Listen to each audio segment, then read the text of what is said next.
பிஸ்மில்லா. Hi மச்சீஸ், எல்லோரும் எப்படி இருக்கீங்க? நல்லா இருக்கீங்களா? உங்கள் வீட்டில் உள்ளவங்க உப்புமா செஞ்சால் சாப்பிட மாட்டேங்கிறாங்களா? அப்போ இந்த மாதிரி டொமேட்டோ உப்புமா செஞ்சு கொடுங்க. செம்ம டேஸ்ட்டாக இருக்கும். திருப்பணி வேணும்னு கேட்டு சாப்பிடுவாங்க. வாங்க எப்படி செய்கிறதுன்னு பார்க்கலாம்.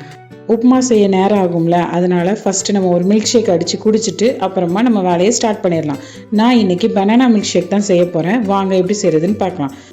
முதல்ல நல்ல பழுத்த பனானா எடுத்துக்கலாம். ஒரு மிக்சி ஜாரில் தோலை உரிச்சிட்டு அதை போட்டுக்கலாம். இப்போ 1.5 ஸ்பூன் சீனி சேர்த்துக்கலாம்.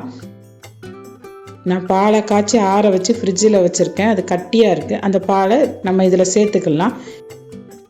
இப்போ இதை மிக்சியில் அடித்து எடுத்துகிட்டு வந்துடலாம். ஒரு கண்ணாடி கிளாஸ் எடுத்துக்கலாம். அதில் நம்ம வீட்டில் செஞ்ச பீட் ரோஸ் எசன்ஸை சேர்த்துக்கலாம். பீட் ரோஸ் எசன்ஸ் சூப்பரான ரெசிபி. வீடியோ வேணும்னா டிஸ்கிரிப்ஷனில் லிங்க் கொடுத்துருக்கேன். தேவைப்பட்டால் செக் பண்ணி பார்த்துக்கோங்க. இப்போ நம்ம செஞ்ச மில்க் ஷேக்கை இதில் ஊற்றிக்கலாம். இப்போ செம்ம டேஸ்டான எம்மியான பனானா மில்க் ஷேக் ரெடி ஆயிடுச்சு. இப்போ இதை குடிச்சிக்கிட்டே நம்மளோட ரெசிபியை ஸ்டார்ட் பண்ணிடலாம். தக்காளி உப்புமா செய்கிறது எப்படின்னு பார்க்கலாமா? வாங்க பார்க்கலாம். முதல்ல ஒரு சட்டி வச்சுக்கலாம். அதில் 2 டேபிள் ஸ்பூன் நெய் ஊற்றிக்கலாம். 2 டேபிள் ஸ்பூன் எண்ணெய் ஊற்றிக்கலாம். எண்ணெய் சூடானதுக்கப்புறமா ஒரு துண்டு பட்டை, 3 கிராம்பு, 4 ஏலக்காய் போட்டுக்கலாம். இப்போ ஒரு வெங்காயம், 2 பச்சை மிளகாய், கொஞ்சம் கருவேப்பிலை நறுக்கி கழுவி வச்சுருக்கேன். இதை அதில் சேர்த்துக்கலாம். எப்பவும் உப்புமா கிண்ட போறீங்கன்னா முதல்ல இந்த விஸ்கு ஒன்று இருந்தால் போதும். கட்டி இல்லாமல் அழகாக நல்லா உப்புமா கிண்டிடலாம். இப்போ வெங்காயத்தை நல்லா வதக்கிக்கலாம். உப்புமாவுக்கு எப்போவுமே வெங்காயம் நல்லா வதங்கணும், அப்போ தான் டேஸ்ட்டாக இருக்கும். இப்போது ஒரு தக்காளியை நல்ல சின்னதாக வெட்டி இதில் சேர்த்துக்கலாம். இப்போ தக்காளி நல்லா மசிய வேகணும். மஞ்சத்தூள் கொஞ்சம் சேர்த்துக்கலாம். உப்பு கொஞ்சம் சேர்த்துக்கலாம். நான் சீரகம் மறந்துட்டேன். ஒரு 1/2 டேபிள் ஸ்பூன் சீரகம் சேர்த்துக்கலாம். மிளகாத்தூள் சேர்த்துக்கலாம். உரப்பு தேவைப்பட்டால் கூட கொஞ்சம் சேர்த்துக்கோங்க. நான் கொஞ்சம் தான் உரப்பு சேர்த்துருக்கேன். இப்போ இஞ்சி பூண்டு பேஸ்ட்டு சேர்த்துக்கலாம். 3/4 டேபிள் ஸ்பூன் இஞ்சி பூண்டு பேஸ்ட்டு சேர்த்துருக்கேன். இஞ்சி பூண்டு பேஸ்ட்டோட பச்சை வாசனை நல்லா போகணும். இல்லாட்டி உப்புமாவில் இஞ்சி பூண்டு வாசம் ஒரு மாதிரி தெரியும்.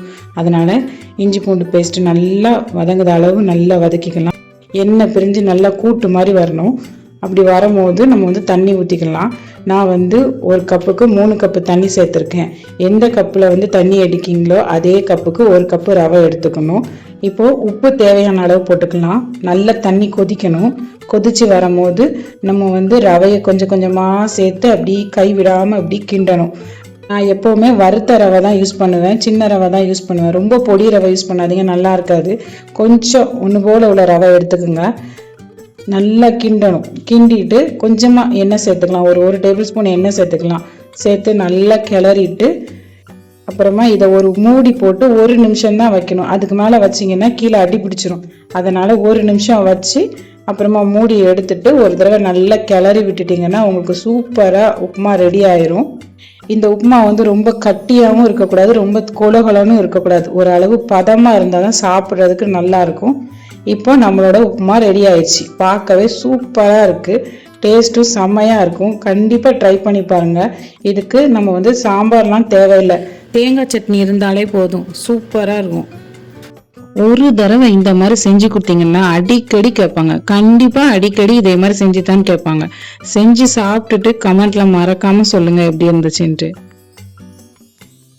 இந்த மாதிரி ரெசிபிஸ் பார்க்குறதுக்கு என்னோட சேனலை சப்ஸ்கிரைப் பண்ணுங்கள், பெல் பட்டனை கிளிக் பண்ணுங்கள். தேங்க்ஸ் ஃபார் வாட்சிங். கண்டிப்பாக அடுத்த வீடியோவில் பார்க்கலாம். பாய்.